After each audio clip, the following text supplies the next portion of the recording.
গ্রামের কাঠুরিয়া জঙ্গলে প্রতিদিন কাঠ কাটতে যেত। প্রতিদিনের মতো আজও আসছে কাঠ কাটতে। কাঠ কাটতে কাটতে একসময় মনে হলো পিছনে কে যেন আছে। হঠাৎ করেই পিছনে তাকিয়ে দেখে এক বুড়িমা।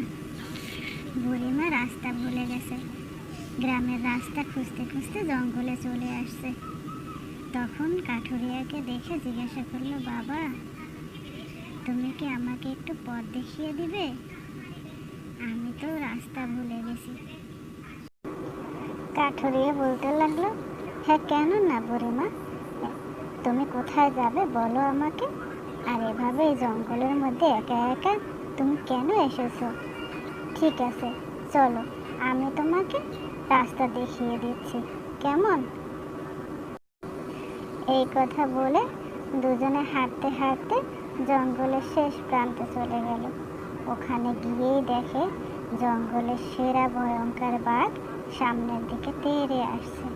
বুড়ি তো দেখে ভয়ে একেবারে শেষ হয়ে যাচ্ছে। বাবা, আমাকে বাঁচিয়ে নিও, এই বাঘটা সবসময় আমাকে খেতে চায়। তখন কাঠুরিয়া জিজ্ঞেস করলো বাঘ ভাইকে, ও বাঘ ভাই, তুমি এখানে কেন আসছো? বাঘ বলল, আমি এই বুড়িটাকে খাবো। কাঠুরিয়া বলল, আজকের মতো একে ক্ষমা করে দাও, এরপরে না হয় তুমি একে খেও, আমার কথাটা তুমি একটু রাখো। এই কথা শুনে বাঘ ভাই বলল, ঠিক আছে, আজ তোমার কথার জন্য আমি বুড়িকে ছেড়ে দিলাম, এরপরে কিন্তু আর মাফ করব না। এই বলে বাঘ মামা চলে গেল। তারপরে বুড়ি খুব খুশিতে বলল, বাবা, তোমাকে কি বলে যে ধন্যবাদ দেব।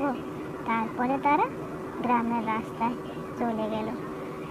হাঁটতে হাঁটতে যখন গ্রামের রাস্তায় পৌঁছালো, কাঠুরিয়া বলল, বুড়িমা, এবার তুমি যেতে পারো, এখান থেকে সোজা তোমার বাড়ি, আর কোনো সমস্যা নেই, ঠিক আছে?